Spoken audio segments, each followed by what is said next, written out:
Muy bien. Tanto el intestino delgado como el intestino grueso tienen como función principal la de absorber nuestros nutrientes y eliminar los desechos, ¿ya? Entonces, en ese sentido, una de las patologías más frecuentes que vamos a ver, importantes en intestino delgado, va a ser el síndrome de malabsorción intestinal. Teóricamente existe una diferencia entre mala digestión y mala absorción, ¿ya? Hablamos de mal digestión cuando hay una alteración o un defecto en la hidrólisis de los nutrientes. ¿Qué quiere decir? En la degradación de los nutrientes, de los carbohidratos, lípidos, que son ingeridos en nuestros alimentos. Mientras que mala absorción es un defecto a nivel de la mucosa para absorber estos nutrientes. ¿Ya? ¿Se entiende la diferencia? Mientras que uno no lo desglosa, que es la mala digestión, la mala absorción no absorbe esos nutrientes que ya están desglosados. ¿Ya? Para términos prácticos, la diferencia va a ser casi lo mismo, ya que ambos están involucrados en la fisiopatología del síndrome de malabsorción intestinal, por lo que se le llama simplemente malabsorción intestinal. Existen dos tipos de malabsorción, uno que es global, en donde toda la mucosa está afectada, o condiciona que no haya una absorción adecuada porque la superficie de nuestro intestino ha sido afectada. ¿En quiénes vemos esto? Por ejemplo, enfermedad celíaca. ¿Qué más? Colitis, enfermedad de Crohn. O sea, aquellas patologías que van a afectar a las vellosidades intestinales. ¿Está bien? Mientras que las malabsorciones selectivas van a estar relacionadas a un nutriente específico. Por ejemplo, un déficit de vitamina B12 me va a provocar una anemia perniciosa. Pero no es que todos los nutrientes se han visto afectados, sino un solo nutriente. ¿Ya? Existen tres causas o tres niveles en los que nosotros vamos a tener alteraciones en la absorción. Uno es en el procesamiento luminal, que está muy relacionado con la hidrólisis de los nutrientes. El otro está en la absorción de la mucosa intestinal, relacionada directamente con las vellosidades intestinales. Y por último, en el transporte de la circulación. Una vez que ya esté en el enterocito, su traslado hacia el flujo sanguíneo y por ende al resto de nuestro cuerpo. Dependiendo del área en que sea afectado, existen diferentes patologías involucradas en este proceso de malabsorción, como por ejemplo pancreatitis crónica, cirugías como cirugía de Billroth o síndromes como el síndrome de Zollinger-Ellison. En algunos casos, sobre todo en la hidrólisis de las grasas, tenemos a la cirrosis. Recuerden que la cirrosis va a ser el productor de sales biliares, y si no hay sales biliares no se va a poder degradar correctamente la grasa, ¿ya? En aminoácidos para su absorción. Patologías ileales por resección intestinal, enfermedades como la gastritis atrófica con déficit de vitamina B12 o un síndrome de sobrecrecimiento bacteriano.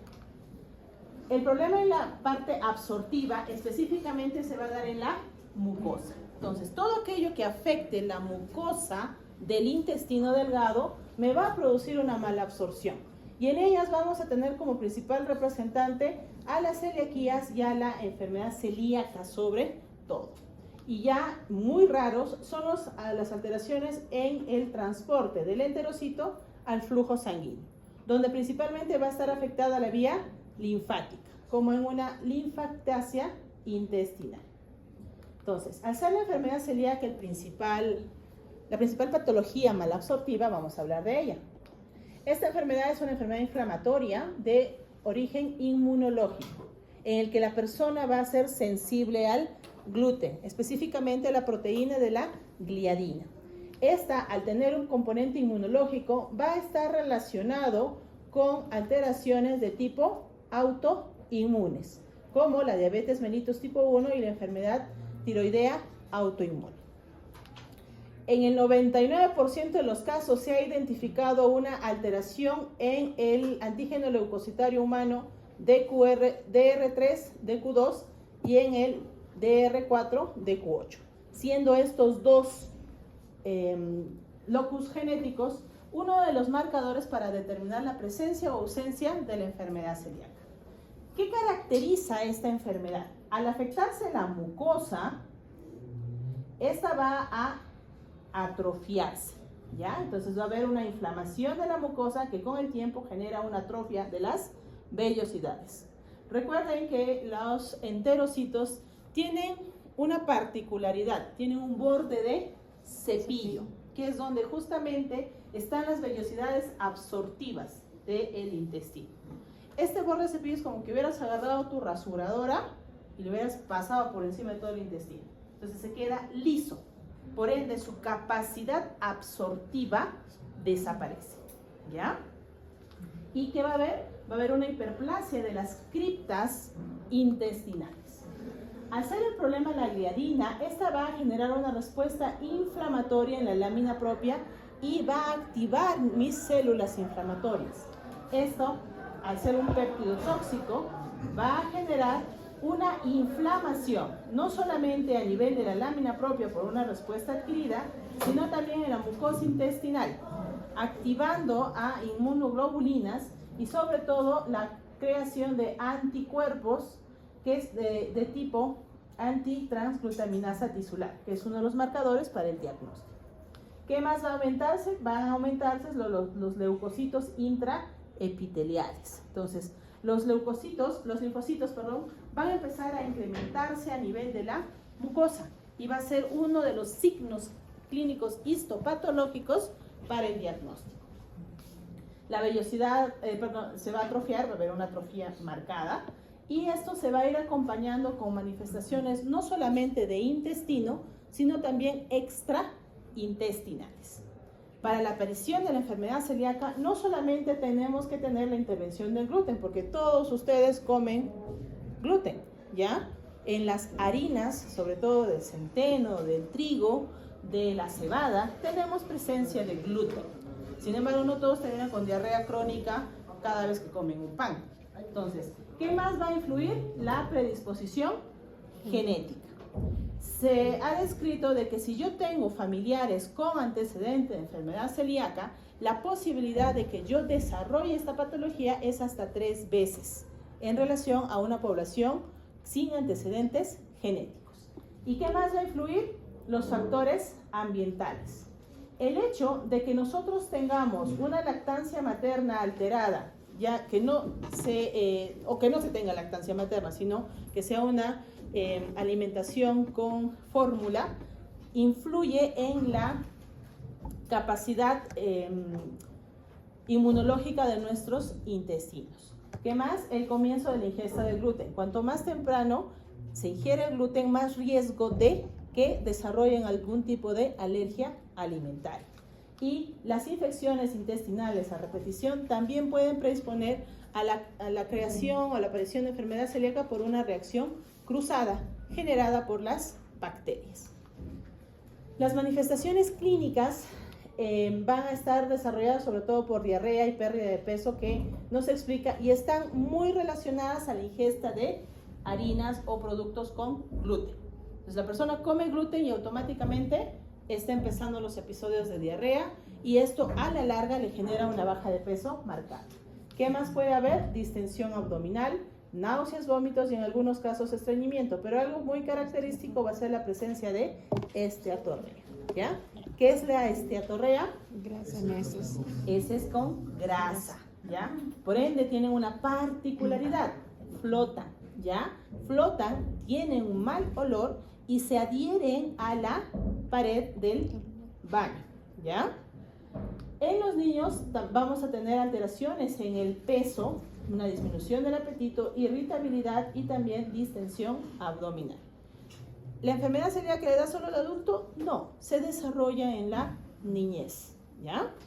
Dentro de las patologías extraintestinales que acompañan la enfermedad celíaca, en primer lugar va a estar esta, la anemia, no olviden eso. Y esta anemia se va a deber a que no voy a poder absorber el hierro, los folatos y la vitamina B12. Aquí mi problema no es que no tenga factor intrínseco. Tengo factor intrínseco en mi estómago, pero así esté con el factor intrínseco, no puedo absorberlo, porque la absorción se da en el intestino delgado. ¿Ya? Neurológicos, hay debilidad muscular, puede haber ataxias, cefaleas crónicas, parestesias, incluso un grado de retardo mental. Puede haber artralgias, mialgias, fracturas asociadas a osteopenia o osteoporosis por la descalcificación crónica. Y a nivel reproductivo es frecuente encontrar infertilidad, pérdidas recurrentes de embarazo y alteraciones en el esperma en el caso del varón. El diagnóstico, van a disculpar que corra, son como 8 patologías en intestino, así que voy a tratar de avanzar para poder acabar. ¿Ya, chicos? Si tienen dudas, igual pregunten. En el diagnóstico se va a realizar por 2 niveles. 1, la sospecha clínica, y 2, la realización de la serología y una endoscopía con biopsia. Si yo tengo confirmación serológica, a veces incluso en los niños ya no es necesario hacer endoscopía. Sin embargo, si tengo duda en mi prueba serológica, debo tener una confirmación endoscópica. ¿Dónde voy a buscar la alteración? En el intestino delgado. Específicamente vamos a buscar a nivel del duodeno en la segunda y tercera porción del duodeno, postvulvar, ¿ya? ¿Qué voy a buscar? Al atrofiarse las vellosidades intestinales, encontraré justamente eso, una mucosa de apariencia atrófica. ¿Todos se han visto endoscopías? ¿Sí? Las vellosidades, el duodeno generalmente se ve como un peluche, ¿cierto? Se ve como unos pelitos en toda la superficie. Cuando hay atrofia, se parece mucho al estómago, liso, ¿ya? Se ve completamente liso. Incluso puede haber fisuras, nodularidades y visualización de la submucosa. Recuerden que en estómago y intestino delgado no se debe ver la mucosa, ¿ya? A diferencia de colon. Va a haber pliegues duodenales fenestonados y si yo tengo estas características, debo tomar al menos 4 biopsias indistintas después de la segunda porción del duodeno, ¿ya? ¿Qué voy a buscar ahí? Específicamente, atrofia, ¿ya? Entonces, ¿qué busco? Según la clasificación de Marsh, voy a buscar un Marsh tipo 3, ya sea 3A, 3B o 3C, el que me corresponde a una atrofia biliar, junto con esto de acá, los linfocitos intraepiteliales, que para poder sospechar de enfermedad celíaca deben estar por encima de 40, ¿ya? ¿Qué otra cosa voy a observar? Las criptas, que son estas estructuras que están hacia adentro de la mucosa, que en realidad son pequeñas en relación a la vellosidad, se invierte. La vellosidad se va haciendo más pequeña y la cripta se va haciendo mucho más grande, una hiperplasia de las criptas. ¿Estamos hasta ahí? Entonces, aquí existe una clasificación, que es la clasificación de Marsh. Un Marsh etapa 3 nos habla de un borramiento vellositario muy relacionado con enfermedad celíaca. Sin embargo, solo la presencia de atrofia vellositaria no me confirma al 100% el diagnóstico. Necesito de la serología. ¿Por qué? Porque el borramiento vellositario, aparte de la enfermedad celíaca, lo voy a encontrar en una giardiasis severa, en una alergia alimentaria infantil, en una isquemia crónica del intestino delgado, en el sprue tropical o en otras patologías de tipo inmunitaria. Entonces, si solamente tengo atrofia vellositaria, sin la parte de clínica ni serología, no puedo confirmar enfermedad celíaca. En cambio, la parte serológica, ¿qué es lo que va a evaluar? Acá. Sobre todo, los anticuerpos de tipo IgA para la antitransglutaminasa tisular, que es principal el agente serológico activado en la enfermedad celíaca. ¿Existen otros marcadores? Sí, el antiendomicio y el péptido de gliadina de amida. Por último, está la tipificación de el antígeno leucocitario humano DQ2, DQ8, que como les dije al inicio, está en el 99% de los pacientes con enfermedad celíaca. Si este marcador me sale negativo, se descarta completamente enfermedad celíaca. No hay forma de que tenga enfermedad celíaca, ¿ya? Entonces, Para yo diagnosticar, como pueden observar, si tengo paciente sintomático en riesgo de enfermedad celíaca o que por alguna razón se hizo endoscopia y encontré signos endoscópicos para enfermedad celíaca, se debe completar con la serología, ¿ya? Si la serología es positiva, se confirma enfermedad celíaca. Y el tratamiento es quitar aquello que está generando la inflamación y la reacción inmunológica. O sea, ¿qué hago? Retiro gluten, ¿ya? Es una paciente que va a tener una dieta sin gluten, en donde vamos a tener que considerar el uso de otro tipo de cereales como el maíz, el arroz, el trigo sarraceno, el amaranto, la quinoa, el mijo y el sorgo, que no tienen gluten. ¿Qué más voy a ver? Junto con la valoración de enfermedad celíaca debo ver los déficits nutricionales que acompañan a la enfermedad, como son hierro, calcio, folato, zinc, vitamina D, vitamina B12. Entonces, si yo tengo déficits de ellas, tendré que reponerlas.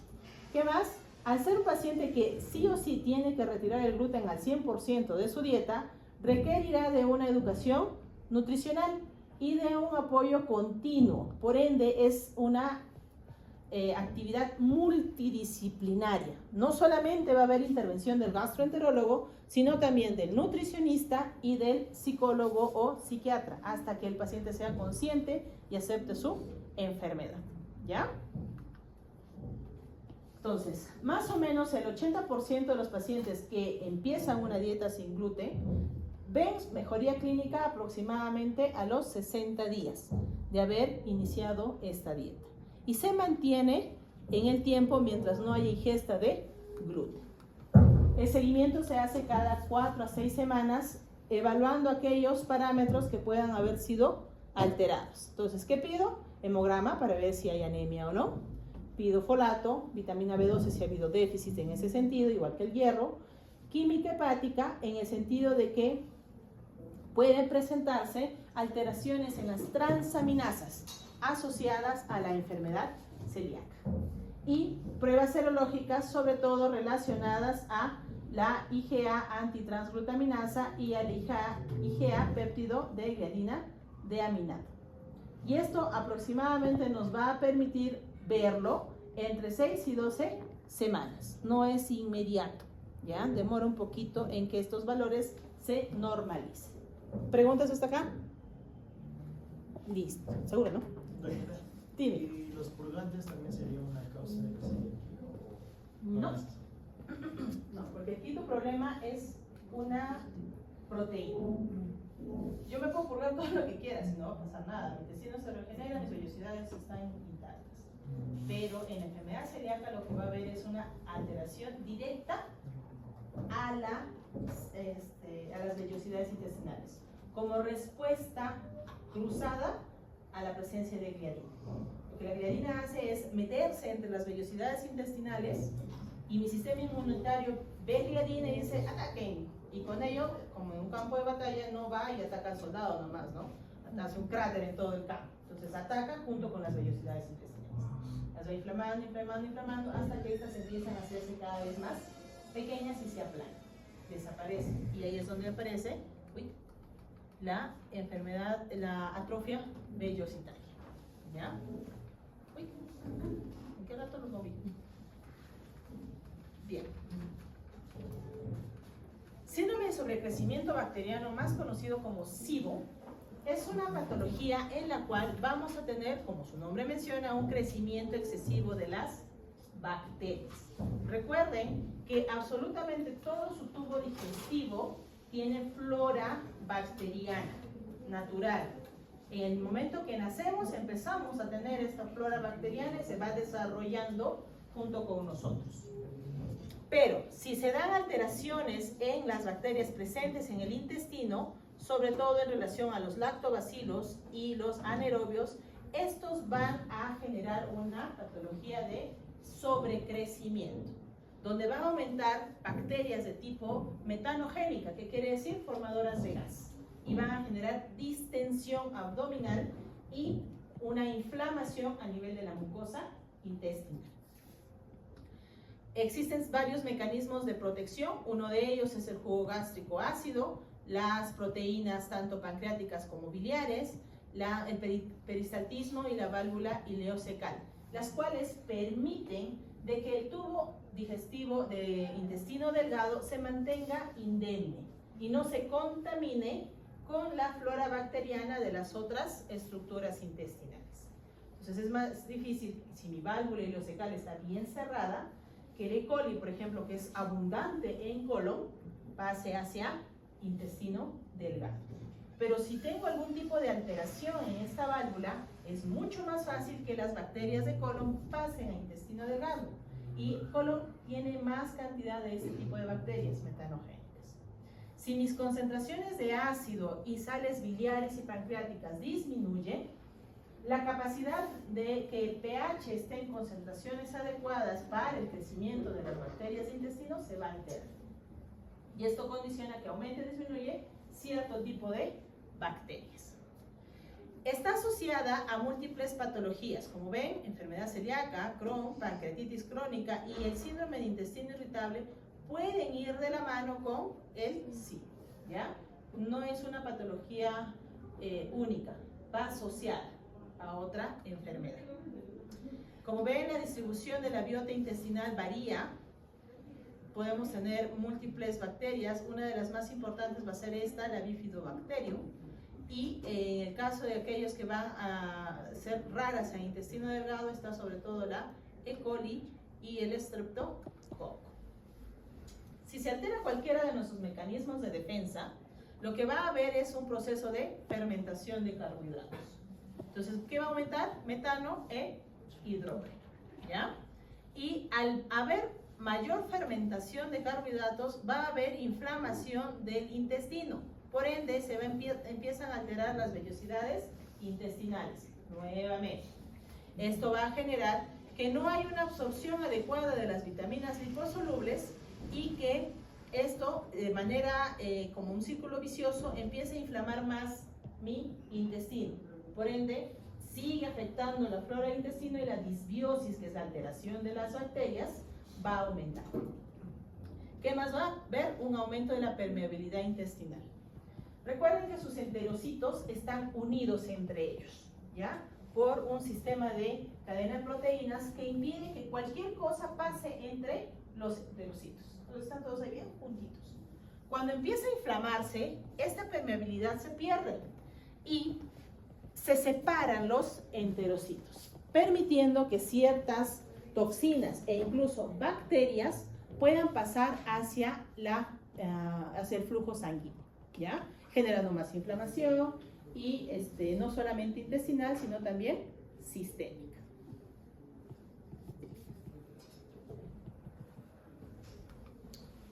Los síntomas, el principal va a ser la distensión abdominal y las flatulencias, ¿ya?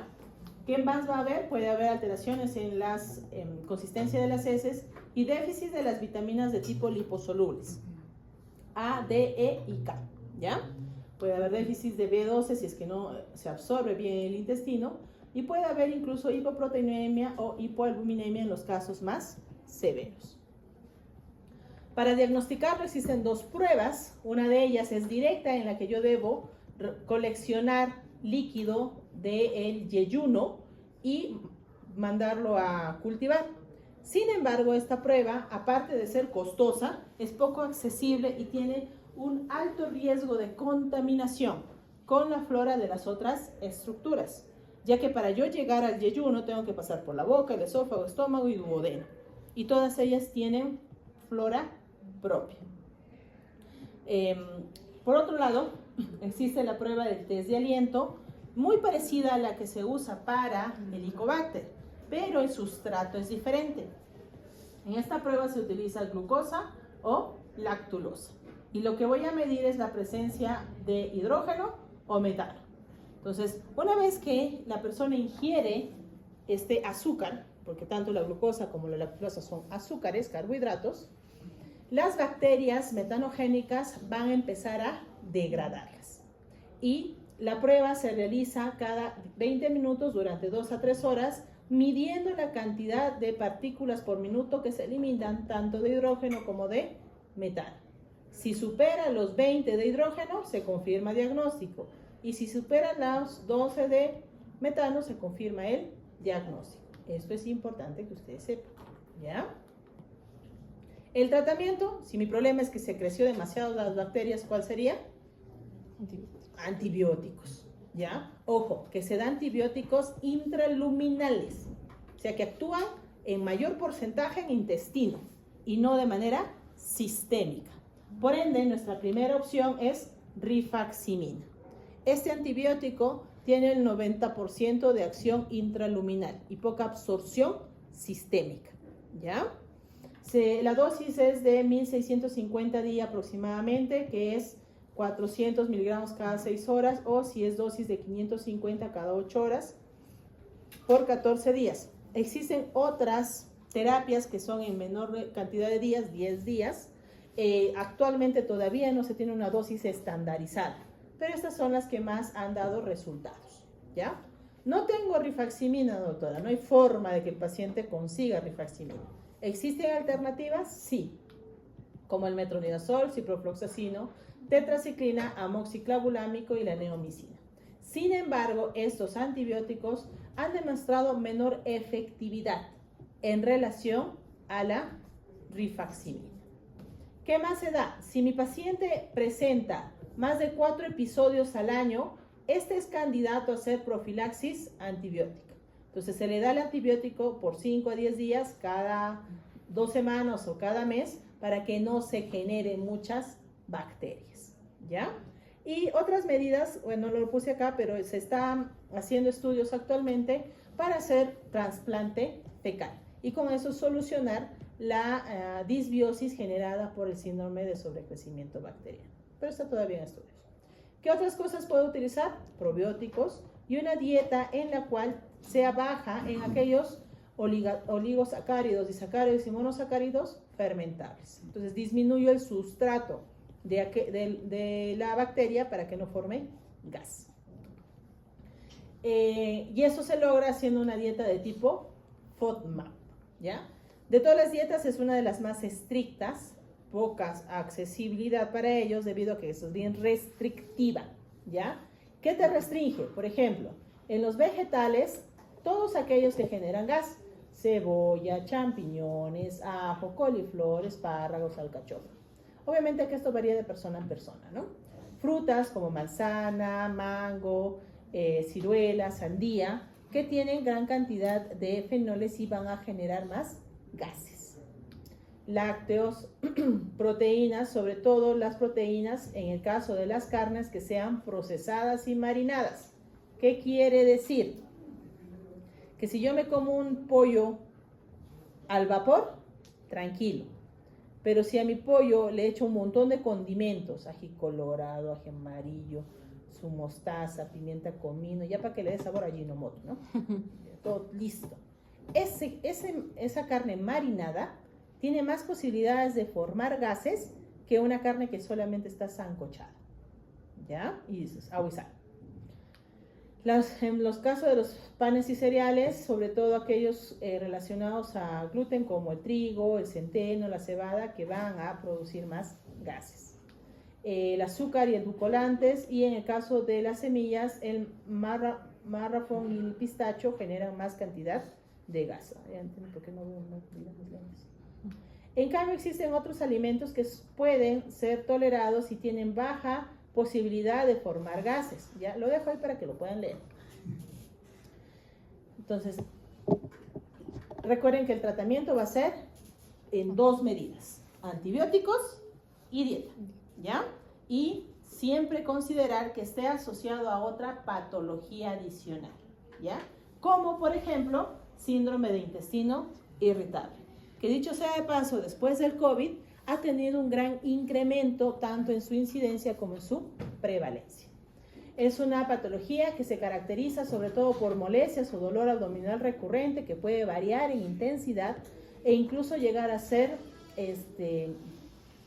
tan intenso el dolor que hace que las personas dejen de hacer sus actividades, ¿ya?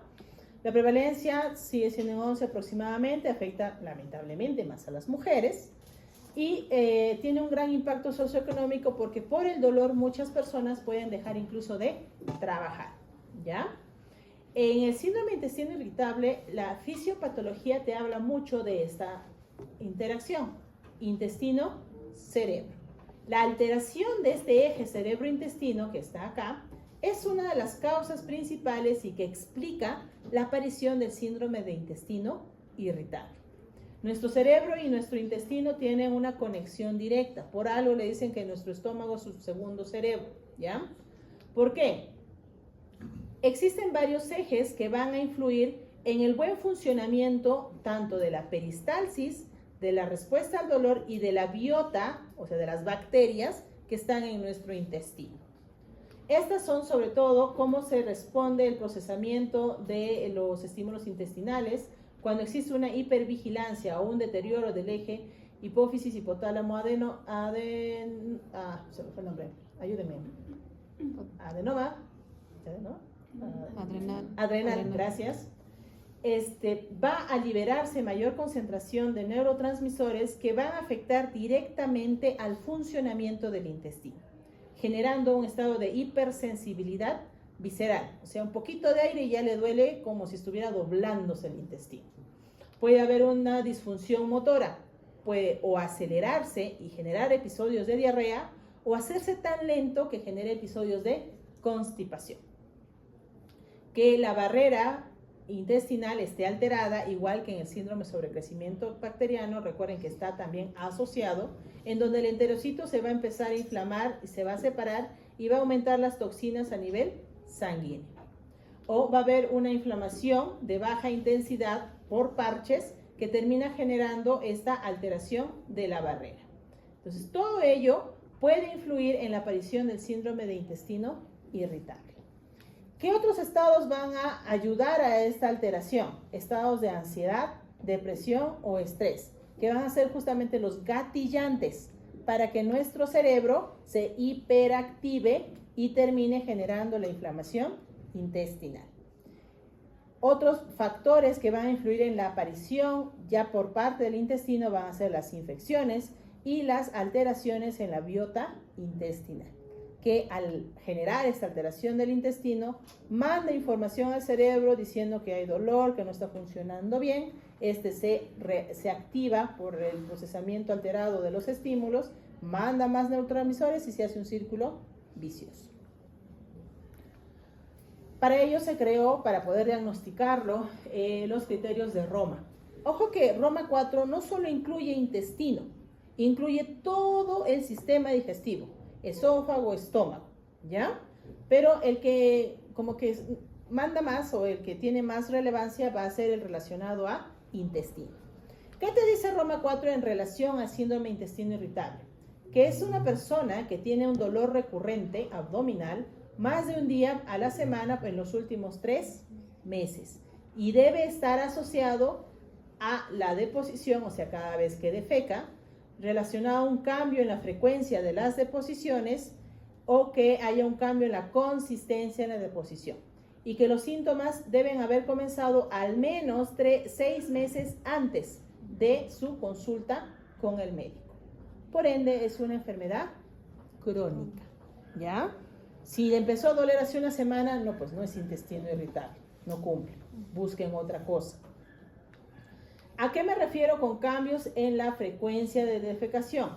Es normal que una persona defeque entre 1 a 3 veces al día cada 24 a 48 horas. Es el periodo promedio, porque ninguno defeca igual que otro, ¿ya? Cada uno tiene un ritmo defecatorio diferente.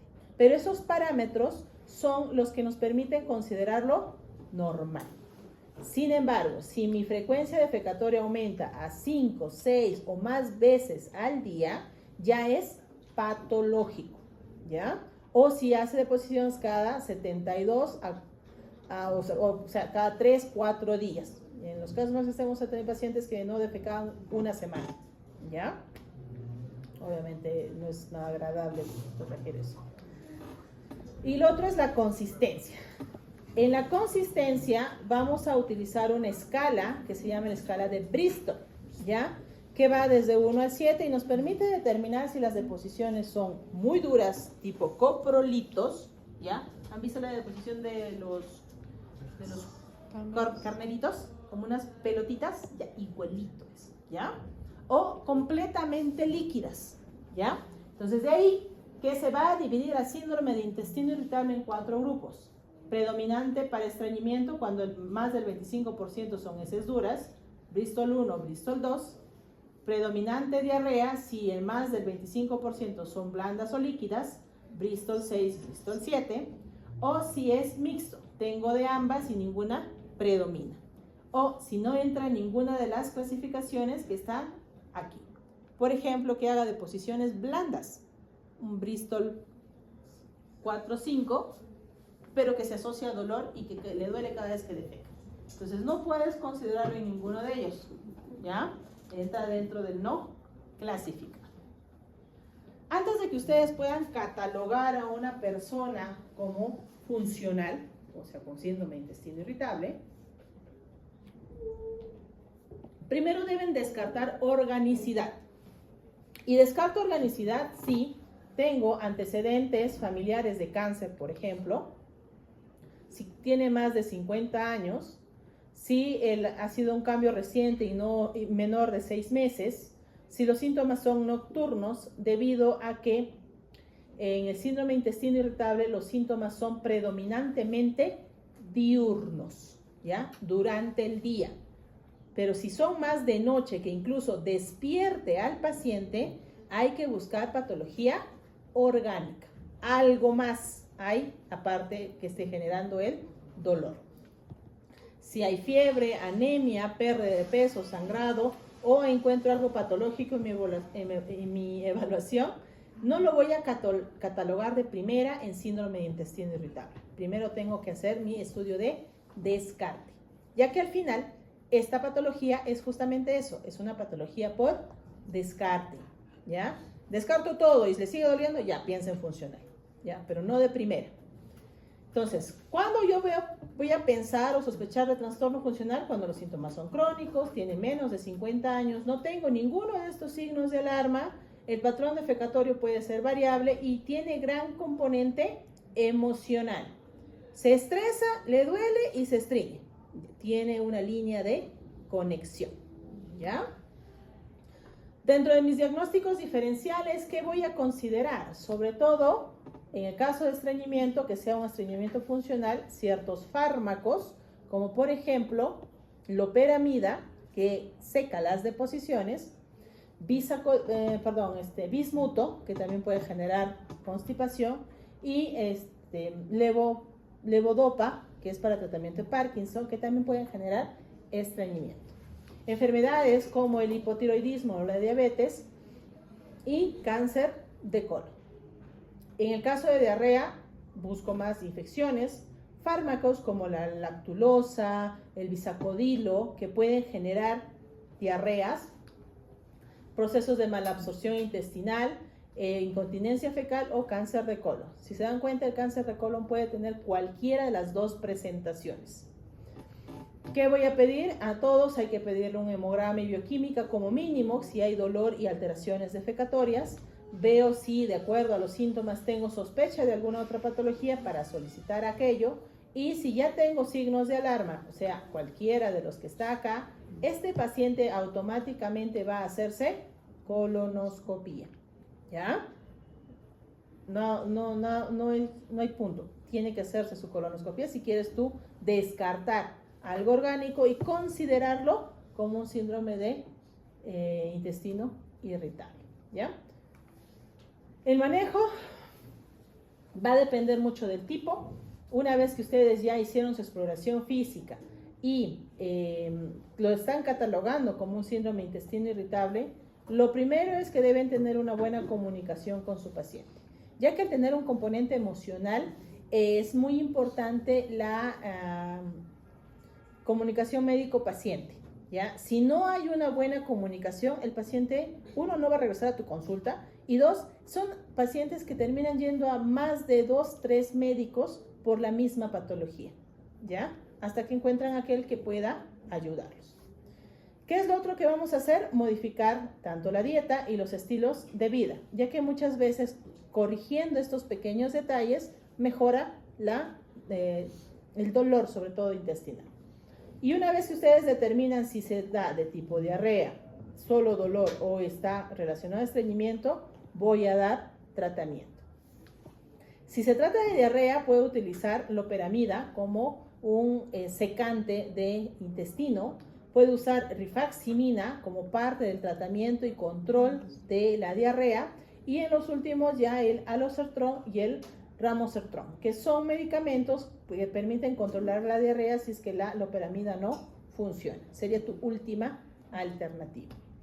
Para el dolor tenemos al bromuro de pinaverio y el bromuro de otilonio como los principales componentes que actúan sobre la hiperestimulación intestinal y la hipersensibilidad visceral. A esto se le debe acompañar con dimeticona o simeticona, ya que al estar asociado con SIBO tienden a generar mucha flatulencia y gases, y esto genera mayor disconfort. Y los estudios han demostrado que asociando bromuro con simeticona se tiene mejor respuesta para el dolor. Y se puede usar amitriptilina en algunos casos, ya que al tener un componente emocional y está relacionado sobre todo con estrés, depresión y ansiedad, con la amitriptilina podemos corregir un poco este eje cerebro-intestino y mejorar la sintomatología. En el caso del estreñimiento, la primera opción va a ser el polietilenglicol, ¿ya? ¿Podemos darle lactulosa? De poder pueden. El detalle está de que la lactulosa tiende a fermentar más y por ende generar más distensión abdominal. ¿Ya? ¿Alguno probó lactulosa? Aparte de que fermenta, es recontradulce, ¿ya? Es miel. Entonces, a veces no lo toleran e incluso puede generarles náuseas. Si no funciona, utilizamos otros medicamentos como el libiprostona, y si no funciona ya otros medicamentos que son mucho más difíciles de adquirir, por lo menos en nuestra población. Síndrome de intestino irritable está siendo estudiado mucho debido a que existe gran población con esta patología. Por ende, la cantidad de fármacos utilizados es variada. Existen múltiples estudios, cada uno con un grado de evidencia diferente. Aquí les traigo algunos nada más para poder tener presente. Por ejemplo, en aquellos que se les va a dar fibra soluble, la mayoría ha demostrado que no son frecuentes como respuesta. Los antiespasmódicos tienen una buena respuesta, por ejemplo la iosina. Si no tengo para darle bromuro de pinaverio, bromuro de otilonio, puedo utilizar iosina como una alternativa, igual que el aceite de menta, ¿ya? ¿Hay comercial? Sí, hay uno que se llama Ment, sí, pero puedes hacer una infusión de menta y dársela también, ¿ya? Es lo más barato. Puedo darle amitriptilina, que es uno de los fármacos que mejor respuesta ha tenido para el tratamiento de síndrome de intestino irritable, o recaptadores de la serotonina como la fluoxetina, que también es el otro fármaco que nos sirve para el control del eje cerebro-intestino. Bueno, esto lo dejo más o menos para que lo puedan leer, es para conocimiento más que nada, ¿ya? ¿Preguntas hasta acá? Ya. Enfermedad diverticular. De aquí en adelante es colon, ¿ya? Entonces, la enfermedad diverticular es la presencia de herniaciones o saculaciones dentro del colon que van a comprometer la mucosa y la submucosa. Esto se va a dar en zonas debilitadas del colon, que van a ser las zonas por donde ingresan los vasos sanguíneos para irrigar la submucosa. Entonces, no sé si alguna vez ustedes han visto una llanta que tiene como unos chupones que le van saliendo por el uso. Ya, lo mismo pasa en el colon, ¿ya? Entonces son sacos que por la presión generada en el interior del colon van sobresaliendo. Ocurre en el 90% de los casos en colon sigmoides, que es la zona más frecuente. Cuando se da en el colon derecho, se les considera divertículos verdaderos porque no solamente involucran la mucosa y la submucosa, sino también las otras capas, la muscular y la serosa. está presente en 7% de los casos en todo el colon y es más frecuente encontrarlo en personas mayores de 60 años. No quiere decir que una persona joven no puede tener divertículos, pero es mucho más raro, ¿ya? Entonces, al ser zonas donde se inserta la base recta de la muscular, es una zona debilitada, y a medida que pasa la edad va a ir incrementándose la elastina y va a haber una alteración en la motilidad del colon.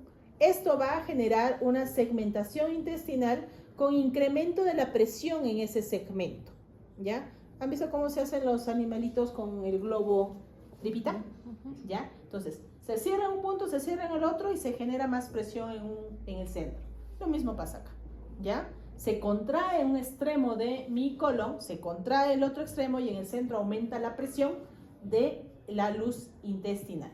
Y si ahí hay una zona donde hay mayor elastina y está la inserción de la base recta, entonces se empieza a formar el divertículo. Esto termina generando la herniación y generalmente cuando se consumen AINES y tengo estas herniaciones, corro más riesgo de hacer diverticulitis. Entonces, ¿qué diferencia hay entre divertículo y diverticulitis? Uno, la diverticulitis, los divertículos sin inflamación y sin complicación se le conoce como diverticulosis o enfermedad diverticular, ¿ya? Generalmente son hallazgos en los que yo voy a observar los divertículos, pero no va a haber inflamación, sangrado ni procesos infecciosos. Pero cuando se inflama el divertículo, voy a tener una diverticulitis, ¿ya? Litis, inflamación, que puede presentar con pus en el interior, enrojecimiento, que se conoce como eritema, peridiverticular o incluso sangrado. Considerar que la enfermedad diverticular es la primera causa de sangrado o de hemorragia digestiva baja en adultos mayores, seguida de cáncer de colon.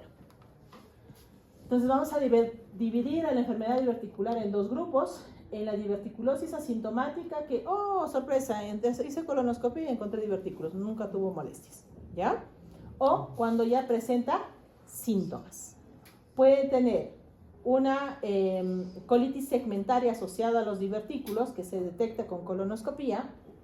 Puede tener una enfermedad diverticular sintomática no complicada, quiere decir que genera dolor, sobre todo en el flanco izquierdo, por ser el sigmoides el más comprometido, pero no tiene fiebre, no tiene signos de reacción peritoneal, ni tampoco sangrado digestivo bajo, ¿ya? Entonces es enfermedad diverticular con síntoma, pero sin complicación.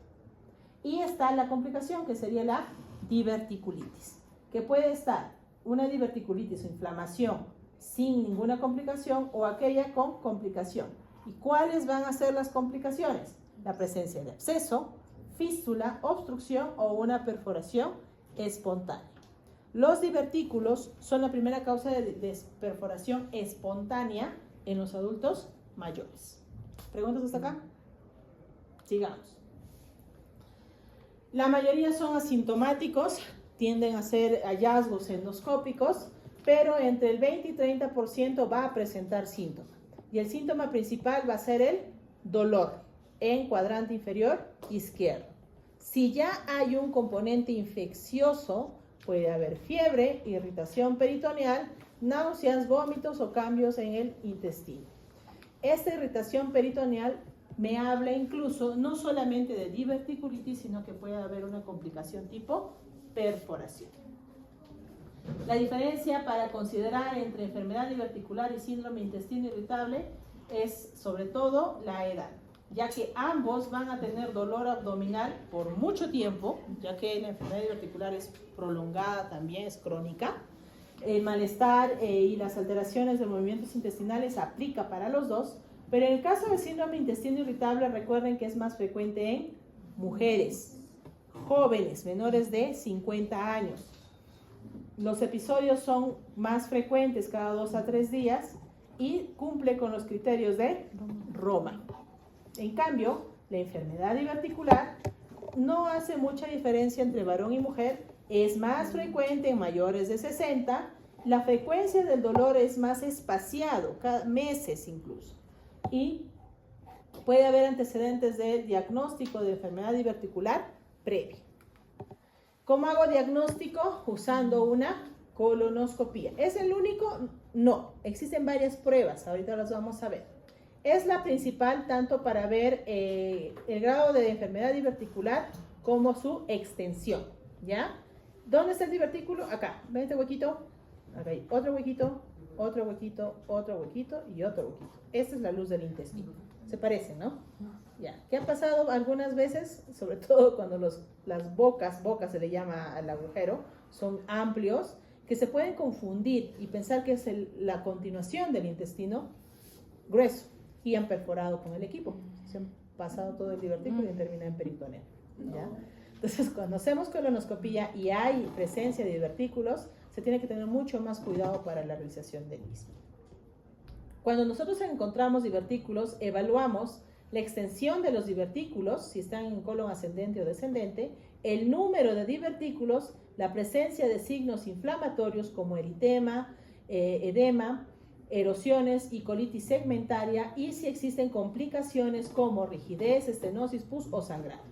Todo esto dentro de la clasificación de complicaciones de la enfermedad diverticular conocido como DICA, ¿ya? Puede ser DICA 1, 2 o 3, siendo el DICA 1 el más leve y el 3 el más severo, ¿ya? ¿Todos los pacientes con sospecha de dolor abdominal o de enfermedad diverticular van a colonoscopía? No, existe una excepción. Si yo sospecho de que esta enfermedad diverticular está complicada y está haciendo diverticulitis, entonces hago tomografía abdominal, ya que la colonoscopía, como bien menciona acá, que dice, está contraindicada en procesos agudos. O sea, si yo tengo diverticulitis, no se hace colonoscopía, ¿ya? Hasta que pase la fase aguda. Porque si está inflamado y yo insuflo, puedo perforarlo, ¿ya? Entonces, la tomografía lo que voy a evaluar sobre todo es el engrosamiento de la pared colónica, la presencia de los divertículos. Acá, por ejemplo, en este segmento están los divertículos, ¿ya? Ven acá, bolita, bolita. Hay engrosamiento de la pared, puede haber, en el caso de perforación, aire libre, engrosamiento de la grasa pericólica, pueden haber presencia de abscesos, tanto pericólicos, mesocólicos o a distancia, como en la región pélvica, retroperitoneal, o en último, líquido libre que me indique algún grado de peritonitis. Entonces, cambia la escala a utilizar en el caso de enfermedad diverticular complicada o diverticulitis, que utilizo Hinchey. Y es un estudio que se utiliza haciendo la tomografía, ¿ya? Hinchey te dice, yo tengo Hinchey 0 cuando tengo diverticulitis clínicamente, pero es leve. Hinchey 1A si hay por tomografía inflamación pericólica con presencia de flemón. 2B si tengo absceso pericólico, o sea, alrededor del colon o en su meso. 2 cuando ya tengo un absceso en la pelvis, intraabdominal distante o a nivel retroperitoneal. Y 3, cuando ya se ha roto este absceso y tengo una peritonitis de tipo purulenta. Y 4, cuando ya lo que se ha roto no es el absceso, sino el intestino. Y ha empezado a salir contenido fecal y tengo una peritonitis fecal generalizada.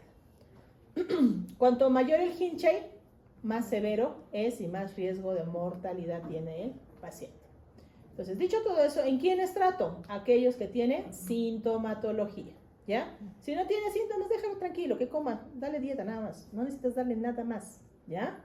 Pero el que tiene síntomas, cualquiera de estos tres, tienes que darle tratamiento. ¿A cuál vamos a dar más tratamiento? Cuando hace diverticulitis, ¿ya? Y ahí se tiene que evaluar si estoy frente a una diverticulitis complicada, no complicada, si es leve, moderada o severa, y ver si requiere o no el uso de antibióticos. ¿A quiénes voy a dar antibióticos? Si son, por ejemplo, pacientes inmunosuprimidos que tengan comorbilidades que condicionen algún grado de inmunosupresión como la diabetes mellitus o algún tipo de tumoración, si su PCR es muy alto o tengo una leucocitosis marcada. Entonces, ¿qué voy a darle? Antibióticos. El espectro de nuestro colon es variado, no solamente tenemos un tipo de bacteria. Por ende, mi tratamiento va a ser de amplio espectro, considerando a los gram y a los anaerobios. Aquí está la lista de todos los antibióticos que pueden utilizar. En resumen, pueden usar cefalosporinas, ciprofloxacino, cefuroxima, pero asociado a metronidazol. ¿Ya? Hacen esa combinación. El tiempo y la cantidad, eso sí lo leen cada uno de ustedes. No lo voy a leer todo. ¿Cuándo va a tratamiento quirúrgico un paciente con enfermedad diverticular? Obviamente cuando está con un Hinchey 3, 4, ¿ya? Ellos van a tratamiento quirúrgico. Pero en quienes también se puede considerar tratamiento quirúrgico. Cuando, por ejemplo, ya tienen recurrencia de complicaciones o ya han hecho una rigidez del colon comprometido. Por ende no funciona o se ha estenosado, se cierra el colon. Entonces ahí se tiene que hacer una colectomía, se saca una porción de intestino grueso. Algunos mencionan en la literatura que una colectomía segmentaria electiva reduce la presencia de enfermedad diverticular, pero no impide la presencia de diverticulitis. ¿Qué quiere decir? Yo tengo divertículos en el colon sigmoides. Todavía no he hecho ninguna complicación, pero no quiero hacer complicación. Entonces decido quitarme el segmento de sigmoides. A eso se le llama colectomía selectiva, segmentaria, ¿ya? Entonces, al ser electiva, no hay una complicación como tal. ¿Va a reducir el que yo tenga divertículos? Sí, porque ya saqué esa zona donde está el divertículo, pero nada impide que haga divertículos en otra porción de mi colon y por ende pueda desarrollar diverticulitis, ¿ya? Por eso es que menciona, reduce, pero no elimina el riesgo de diverticulitis. ¿Preguntas hasta acá?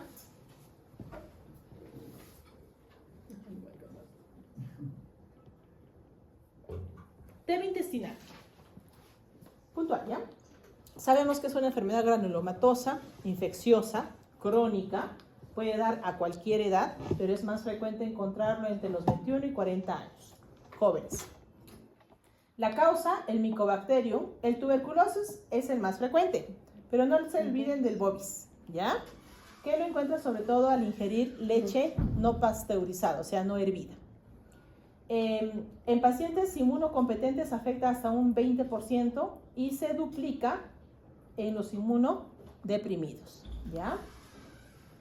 Clínicamente es la gran simuladora. Puede parecer cáncer, puede parecer colitis, puede ser enfermedad Crohn, ¿ya? Por ende, tiene diferentes presentaciones y no hay una presentación clásica para empezar o sospechar de enfermedad de tuberculosis. Su vía de transmisión puede ser por la ingesta de productos lácteos contaminados, no pasteurizados, por continuidad de otros órganos, por ejemplo, pulmón, la diseminación hematógena o la ingesta de saliva infectada. Tengo TB pulmonar, toso y en vez de eliminar la saliva con los bacilos, se lo tragan. Entonces terminan contaminando también el intestino, ¿ya? Cuando se asientan los bacilos en la mucosa, puede aparecer úlceras o hiperplasia de la mucosa. Si se asientan en la serosa, producen un efecto de masa y cuando están en la submucosa, van a generar un proceso de tuberculoma, ¿ya? En las glándulas de la mucosa. Estas son las dos presentaciones más frecuentes. La presentación más frecuente es la de acá, que es de tipo ulcerativa, en la que puede haber sangrado, perforación, fistulización o constricción, o sea que se va cerrando. En cambio, en la presentación de hiperplásica, lo que vamos a tener más es un proceso de masa y de obstrucción intestinal, siendo el área más frecuente acá, en la región de ciego e ilio, o sea, ilio secal, ¿ya? Por ende, el procedimiento a realizar va a ser una colectomía, una colonoscopía más ileoscopía, que quiere decir debo entrar a intestino delgado, ¿ya? ¿Puede aparecer las lesiones en cualquier parte del colon?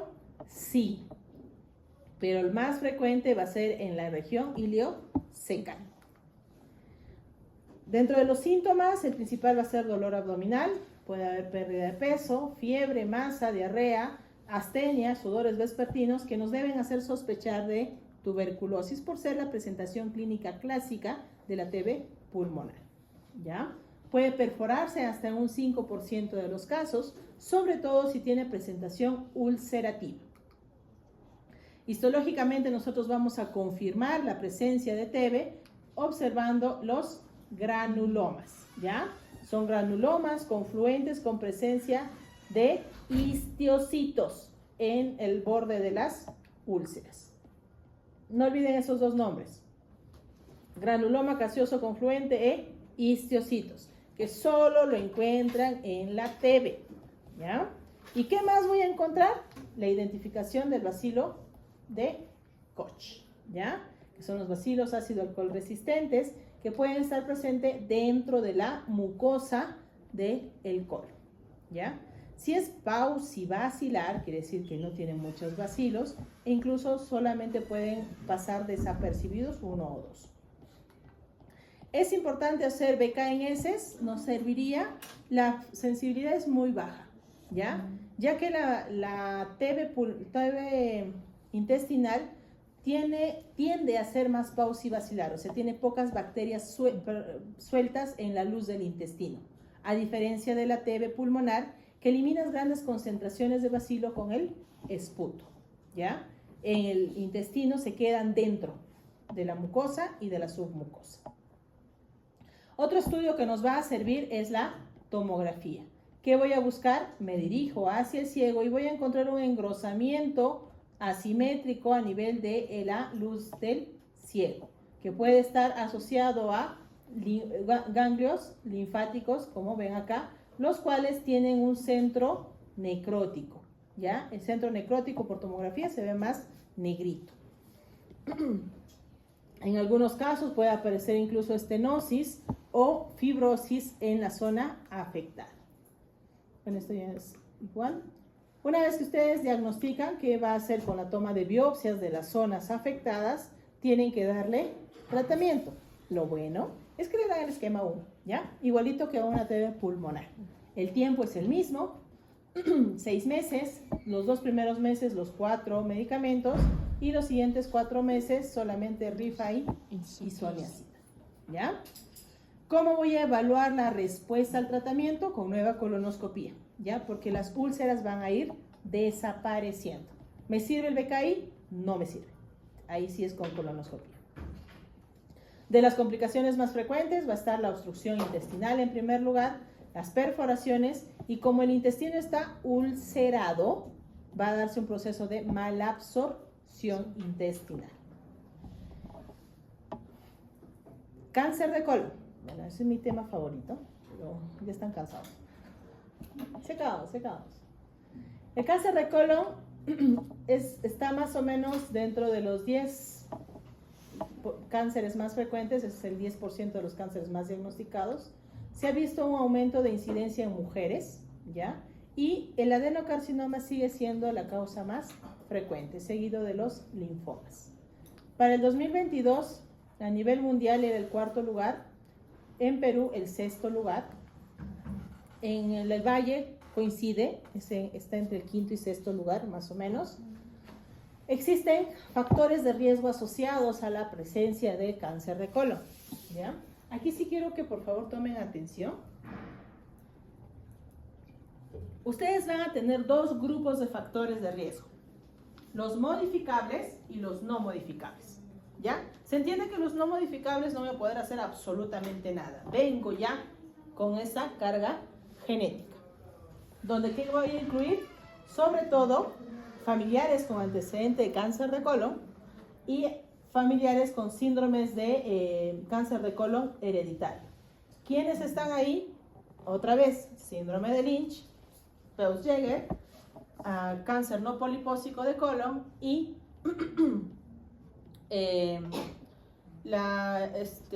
cáncer, ahí se me fue el nombre ahorita, SAF, ahorita me acuerdo, ahorita les digo. Me cansé, discúlpenme.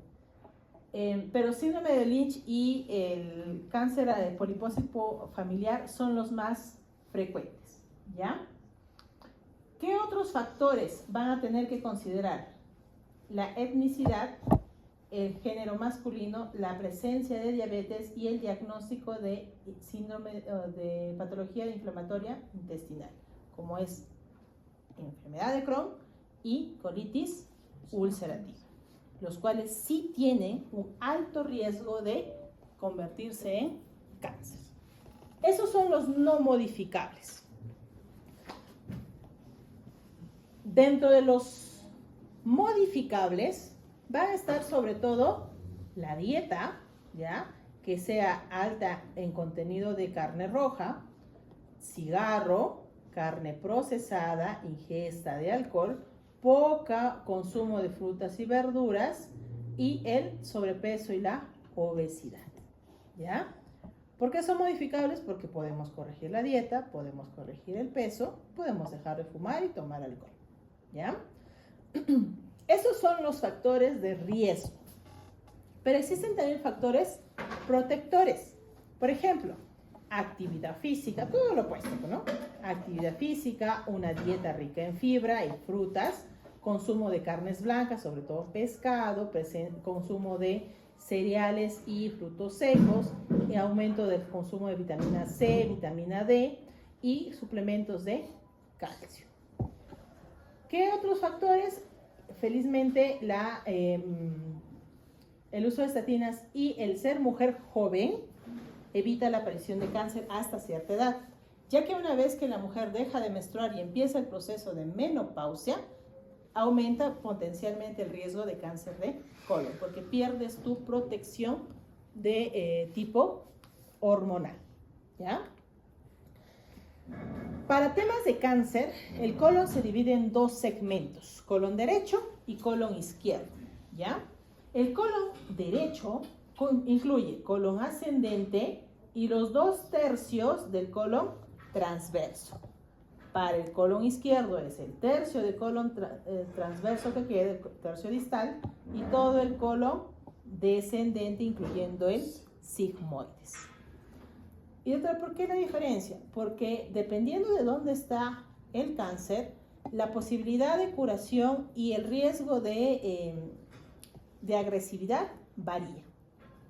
El colon izquierdo tiene mejor pronóstico, tiende a tener menos alteraciones genéticas y se diagnostica más temprano, ya que al ser, por ejemplo, un proceso de masa en el colon sigmoides y se cierra, el paciente llega a la emergencia por una obstrucción intestinal o empieza a haber sangrado rectal y podemos identificar la lesión más temprano, antes de que haga metástasis. En cambio, en el lado derecho tiene peor pronóstico. ¿Por qué? Porque tiene mayor riesgo de modificaciones genéticas. Están involucrados más alteraciones genéticas, tienden a ser más de tipo lesiones cerradas sésiles y de tumores mucinosos. ¿Qué quiere decir esto? Que son lesiones planas, alargadas, que incluso pueden pasar desapercibidas en la colonoscopía al ponerse entre dos pliegues, ¿ya? Y al estar en el lado derecho y la deposición siempre ser líquida, por más que ya se esté cerrando el colon con el tumor, no va a generar un proceso de obstrucción y las posibilidades de que el paciente vea sangre en las heces son mucho más bajas, ¿ya? Pero tiende a generar anemia.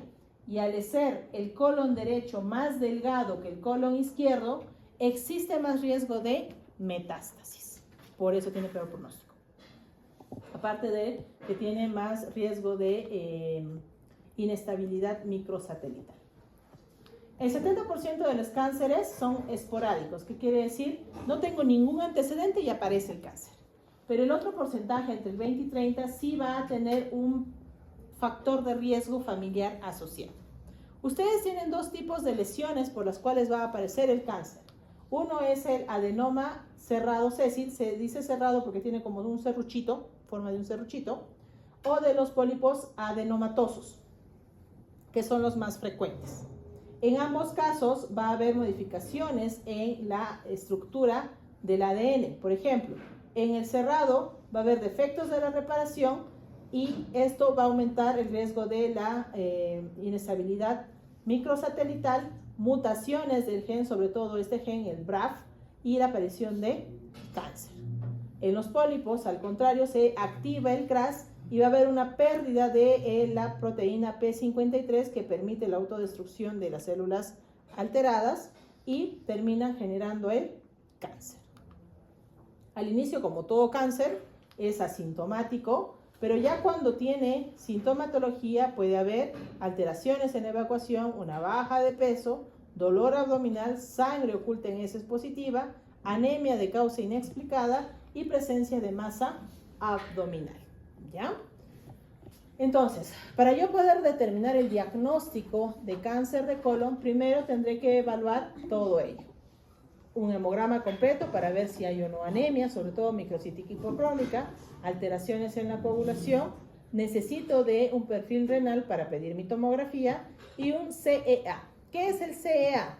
Es un marcador tumoral que se eleva con mucha frecuencia en casos de cáncer de colon, ¿ya? Y nos sirve más que de diagnóstico para seguimiento. Un CEA inicial y un CEA después de recibir quimioterapia. Y si este se elevara en algún momento, alta sospecha de recurrencia, o sea que vuelve a aparecer el cáncer. En los estudios de imágenes lo que más nos va a interesar es la tomografía de tórax, abdomen y pelvis con contraste para evaluar, uno, el estadiaje y dos, la presencia de metástasis a distancia. Y en algunos casos pedimos el PET-CT que nos va a permitir evaluar con más detenimiento las zonas afectadas y muchas veces si hay compromiso óseo. Estudios endoscópicos, la colonoscopía con biopsia es el gold estándar para el diagnóstico de cáncer de colon, ya que no solamente les va a permitir encontrar y caracterizar la lesión, sino también tomar las biopsias para determinar la histología. Y la anatomía patológica, en donde no solamente nos dirá si es de tipo adenoma, de tipo velloso, si es adenocarcinoma, pobremente diferenciado, muy diferenciado, sino también se hacen estudios genéticos para ver si está la presencia del gen CRAS, BRAF y de las pruebas de ISM. ¿Recuerdan hace un ratito? CRAS y BRAF. Estos dos son los que van a permitir evaluar si existe o no inestabilidad satelital. Cuando un cáncer de colon tiene inestabilidad satelital, es mucho más agresivo y por ende menos posibilidades de curación. En la colonoscopía generalmente se debe ver así, este es un colon sano, pero si existen alteraciones podemos observar esto, que es un pólipo, igual que esto, un pólipo planito, o lo que es la mayoría, una lesión grande, extensa, que obstruye toda la luz del colon, ¿ya? Igual que en el cáncer de esófago y el cáncer gástrico, el cáncer de colon se detecta en estadios 3, 4, la mayoría. 2 algunos, vamos a tener suerte. Nosotros utilizamos una clasificación endoscópica puntual nada más, ¿ya? Para que se pueda entender. Esta es un colon, una mucosa sana. Si yo empiezo a ver así como unos gusanitos, observan acá, presencia de adenoma, que puede incluso tener presencia de tipo tubular o papilar, ¿ya? Se ve como unos granitos, unos gusanitos. Cuando ya se pierde la forma de estos gusanitos, ya hay displasia de alto grado. Y si ya se pierde completamente la distribución de los vasos y de la arquitectura de la mucosa, se trata de un cáncer. Entonces, endoscópicamente nosotros podemos evaluar si este pólipo tiene o no riesgo de ser cáncer, ¿ya? Y ese es el objetivo también de la colonoscopía, como parte de su prevención. El estadiaje se va a realizar con el score de TNM, igual que en los otros cánceres. Igual va a ser tumor, nódulos y metástasis. Va a haber una pequeña diferencia en cáncer de colon. Si la metástasis está localizada en hígado y es única, todavía no se le considera como un 4 cerrado, ¿ya? Porque puedo sacar esa metástasis, es que no hay más, si solamente es esa metástasis, ¿ya? Tiene opción todavía. Entonces, el tratamiento dependerá si estoy en un estadio temprano, cáncer temprano, o si es avanzado. La cirugía se da cuando tengo intención curativa con una colectomía más linfadectomía de 2, de 3. ¿Qué quiere decir? Que no solamente voy a tomar los ganglios que están alrededor del colon, sino los que están en la siguiente línea de sistema linfático, ¿ya? Para asegurarme, sacar todas las metástasis ganglionares posibles. Y si ya no tiene opción quirúrgica, podemos hacer una cirugía paliativa, que es una colectomía con ostoma. Se hace un corte a nivel del colon por encima de la lesión tumoral y esta se saca boca hacia la pared abdominal. Entonces defeca ya no por el recto, sino por una bolsita que sale a su abdomen. Eso se llama colostomía, ¿ya? Y la radioterapia nos sirve mucho como coadyuvante a la cirugía, sobre todo si está en la región rectal, ¿ya? En recto se utiliza bastante radioterapia. Entonces, cuando yo tengo un cáncer de colon, primero determinaré si tengo un cáncer in situ, que generalmente se presenta como un pólipo, o si ya tengo un cáncer como tal, grosero, que haya comprometido todas las capas del intestino. Si es un cáncer in situ, podemos dar tratamiento endoscópico con polipectomía o con una mucosectomía o escisión local. Pero si ya está muy extendido, ya comprometido las capas profundas de mucosa y submucosa, hago una colectomía. Dependiendo de dónde está, puede ser con colostomía, o sea, un fragmento de colon hacia la pared abdominal, o una ileostomía, cuando el problema está, por ejemplo, en colon derecho, en el ciego. Entonces, no voy a sacar, no hay forma, ¿cierto? Entonces, que sale ilio hacia la parte externa. Puede ser laparoscópica, puede ser abierta, dependerá de la disponibilidad y pericia que tenga el cirujano. Y lo que se puede hacer es una resección segmentaria, una colectomía parcial, una proctocolectomía o una hemicolectomía, que puede ser derecha, izquierda o ampliada. Recuerden que para lo que es cáncer de colon, ustedes solamente tienen 2 segmentos, izquierda y derecha, ¿ya? Entonces, si hace una colectomía derecha, sacan todo el colon ascendente y los 2/3 del colon transverso, ¿ya? Muy bien. Otra prueba que nos sirve en cáncer de colon va a ser la sangre ocultenense, es conocida también como Tébeno.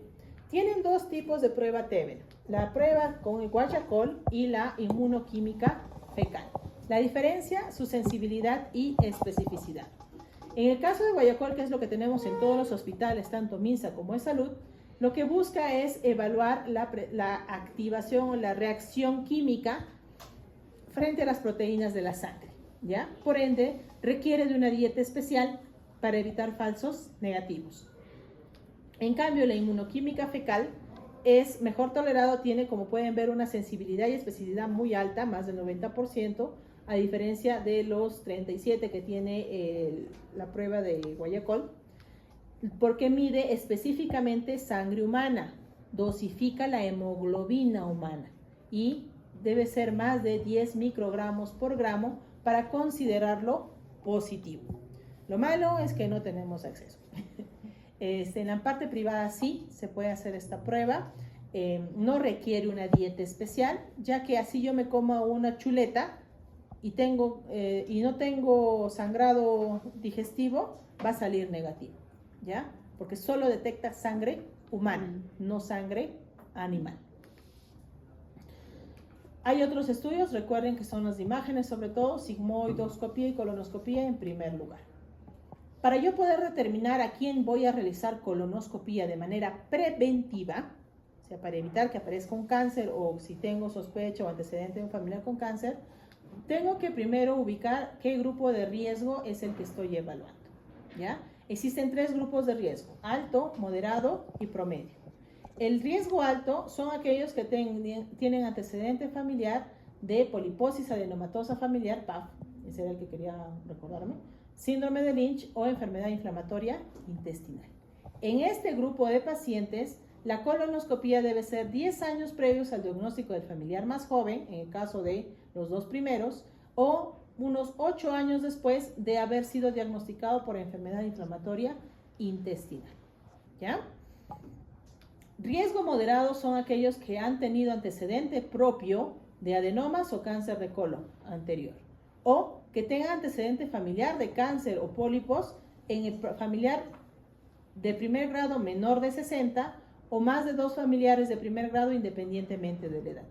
En ellos, yo hago colonoscopía 10 años previos al diagnóstico del familiar más joven o al año de haber sido operado, ¿ya? Si es que no se hizo una colonoscopía completa previamente, si este tiempo se reduce a 6 meses, ¿ya? O sea, si me hice colonoscopía previa, 1 año. Y si no tuve colonoscopía previa, de 3 a 6 meses después de la cirugía. Y luego está aquel grupo de riesgo promedio en donde estamos todos, sin factor de riesgo, pero que tenga más de 50 años. Entonces en ellos se tiene que hacer la colonoscopía con intervalos de tiempo cada 10 años. Si es que sale negativo. Pero si sale positivo, cambia ya todo el esquema. Entonces, ¿a qué edad debemos empezar el tamizaje? Según las guías, a partir de los 45 años. ¿Y qué tipo de prueba debo hacer? Lo que dispongas. Si tienes prueba de heces, haz la prueba de heces. Si tienes posibilidad de hacer colonoscopía, haz colonoscopía. ¿Ya? ¿Dónde me detengo? Entre la persona tenga 76 y 85 años. Tengo que evaluar ahí qué tipo de esperanza de vida tiene, el estado de salud y el historial de prevención previa. Si es una persona de 85 años o 80 años con insuficiencia cardíaca, enfermedad renal crónica, diabetes mellitus mal compensado, ¿valdría hacerle una prueba de tamizaje? ¿Sí o no? Eso es lo que se tiene que evaluar. Posiblemente no, porque sus patologías o comorbilidades asociadas van a descompensarlo mucho más rápido que un cáncer de colon, ¿ya? Luego se evalúa, por ejemplo, si es 85 años, si está postrado, si hay algún factor que me diga que no va a extenderse hasta unos 10 años más, que es mi tiempo promedio de intervalo para la aparición de un cáncer. Y si tiene más de 85 años, ya no se recomienda hacer tamizaje. Ojo, aquí quiero aclarar, estoy hablando ahorita de tamizaje, no que tenga cáncer, ¿ya? Porque así tenga 90 años, si tiene signos o estudios que confirmen que hay cáncer, se hace colonoscopía, ¿ya? Esto, el tamizaje, se hace cuando yo quiero buscar lesiones pequeñas, lesiones previas a la aparición de un cáncer, o detectarlo de manera temprana, cuando todavía es asintomático, ¿ya? Entonces, ¿qué se recomienda? Que cuando ya superan los 76 años, sean pacientes con buena salud, con una esperanza superior a los 10 años, ¿ya? Y una vez que yo detecto el cáncer, ya sea por el estudio, sea su tamizaje, ya sea por test de sangre oculta en heces, y se hace colonoscopía, si es normal, la nueva colonoscopía debe ser a los 5 o 10 años. Y si hay alteraciones, debo retirar el pólipo dependiendo de las características. El intervalo será cada 3 o cada año. Y si hay algún tipo de compromiso de alto riesgo, por ejemplo, una displasia de alto grado, se hace cada 3 meses hasta 6 meses. Entonces va a variar ahí el tiempo en que se realiza cada procedimiento. Y ya para acabar, la enfermedad inflamatoria intestinal. Es una patología en la cual es potencialmente discapacitante considerar que es crónica y tiene 2 tipos, la colitis ulcerosa o ulcerativa y la enfermedad de Crohn como tal. ¿Qué diferencias hay entre estas 2 enfermedades inflamatorias intestinales? En el caso de la enfermedad de Crohn, tiene una presentación en parche y puede tener ulceraciones desde la boca hasta el ano, incluyendo el ano, ¿ya? O sea, el anodermo, la piel del ano, ¿ya? En cambio, la colitis ulcerosa, su nombre lo dice, colitis, compromete solo el colon, no compromete ano y tampoco otras estructuras digestivas. Y lo otro es que empieza desde la región izquierda y va ascendiendo hacia la derecha, en el caso de la colitis. En cambio, en la enfermedad de Crohn, yo puedo tener una lesión en recto, otra en sigmoides, otra en colon derecho, segmentos sanos, segmentos dañados. Para la aparición de esta enfermedad existen 3 factores de riesgo importantes. Uno es el genético. Se han encontrado casi 211 mutaciones relacionadas a enfermedad de Crohn y colitis ulcerativa. Más de 5 veces de riesgo si es que tengo un familiar con enfermedad inflamatoria intestinal directo. En el caso de patología de componente ambiental, una ingesta de grasas saturadas en exceso o carnes procesadas o poca fibra me va a generar la aparición de la enfermedad. Y lo otro es lo relacionado al hospedero, ya que al ser una respuesta inflamatoria, vamos a tener intervención de los linfocitos, con activación de los T1, T7 en el caso de enfermedad de Crohn y de los T2 en la colitis ulcerativa, ¿ya? Va a haber alteración de la barrera intestinal y por ende una alteración en la biota intestinal.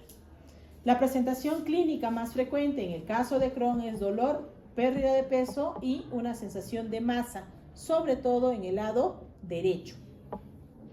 Puede o no tener rectorragia si es que la lesión está en la región rectal. En cambio, una característica de la colitis ulcerativa es la presencia de rectorragia o hematoquesia, ¿ya? Debido a que hacen ulceraciones sangrantes. Puede haber o no dolor abdominal y pérdida de peso. Lo otro que se va a ver es que en el caso del compromiso perineal es mucho más frecuente en la enfermedad de Crohn. Ambas pueden hacer estenosis intestinal, pero es más frecuente encontrarlos en la enfermedad de Crohn. El diagnóstico se hace con endoscopía más biopsia, pero también puedo pedir otros estudios de laboratorio como el hemograma para ver trombocitosis, PCR y algo muy importante que es la calprotectina fecal. Recuerden que la enfermedad inflamatoria intestinal está dentro de otro gran síndrome que es el de diarrea crónica. Y si tengo una diarrea con moco, con sangre, con síntomas de dolor abdominal, baja de peso, debo pedir calprotectina fecal, pensando en una diarrea de tipo inflamatoria. La diferencia entre ambos está sobre todo en las características endoscópicas. Por ejemplo, en la enfermedad de Crohn tienden a formar aftas y ulceraciones serpentiginosas y lo más característico es la presencia de un granuloma epitelioide en su histología. Mientras que la colitis ulcerosa tiende a ser más un patrón continuo de la mucosa afectada y puede haber eritemas y ulceraciones e incluso pseudopólipos a nivel intestinal. Y en la patología lo principal va a ser la alteración de las criptas del intestino, habiendo criptitis y abscesos a nivel de la cripta, que es característico de la colitis ulcerativa, ¿ya? Aquí algunas imágenes, como esta, una úlcera aftoide, las úlceras longitudinales serpentiginosas, la presentación nodular y acá señalado por la flecha, el granuloma epitelioide. Y en el caso de la colitis se ve así, puro heriditas, puede incluso estenosarse. Y lo que yo voy a ver va a ser criptitis a este nivel, o acá, o un absceso. 2 diapos más, ahorita acabamos. En el caso del tratamiento, al ser una enfermedad inflamatoria, generalmente tratamos de primero categorizarlos, si es de bajo riesgo, de alto riesgo, y el tratamiento principal van a ser los corticoides y los tratamientos de tipo inmunoterapia, ¿ya? En el caso de la enfermedad de Crohn, si es de bajo riesgo y es difuso, o sea, no tengo una zona específica, sino varios puntos, se inicia con prednisona vía oral. Si en cambio es localizado, en colon proximal, o sea, derecho, e ilio, se da budesonida. Si hay falla del tratamiento, se pasa a los anti-TNF o al uso de el vedolizumab. En cambio, si ya de inicio tengo una enfermedad de Crohn de alto riesgo, en donde tengo una carga inflamatoria alta, hay compromiso perianal, tengo manifestaciones extraintestinales, sobre todo relacionadas a déficits nutricionales, entonces empiezo de frente con anti-TNF o azathioprina o methotrexate. Se evalúa si hay contraindicación o comorbilidades y se evalúa la posibilidad de dar inmunoterapia. Entonces, al final, si el paciente no responde, su última línea de tratamiento va a ser el infliximab, que es una monoterapia corta de tipo, Dios mío, inmunoterapia, ¿ya? Siempre se trata de reservar el uso del infliximab para el final, ya que después de eso no hay nada más que darle al paciente con enfermedad Crohn. En cambio, en la colitis ulcerativa dependerá si es moderado, leve o severo. En el caso de moderado o leve, que son los más frecuentes, tenemos que ver si se trata de una proctitis o si está localizado en la región recto-sigmoidea o si es de una colitis, ¿ya? Colon izquierdo. Se inicia con 5-ASA a nivel tópico si es proctitis por forma de espumas o enemas, o vía oral si es que ya compromete el colon izquierdo.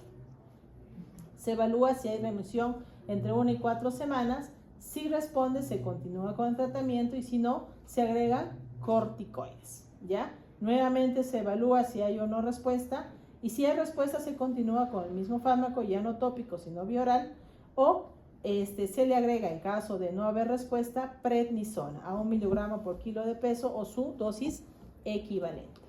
Con ello se va, como pueden ver, haciendo un esquema hasta el final llegar también a los al infliximab como tratamiento de la colitis severa o que no responda a la terapia inicial de corticoides. ¿Okay?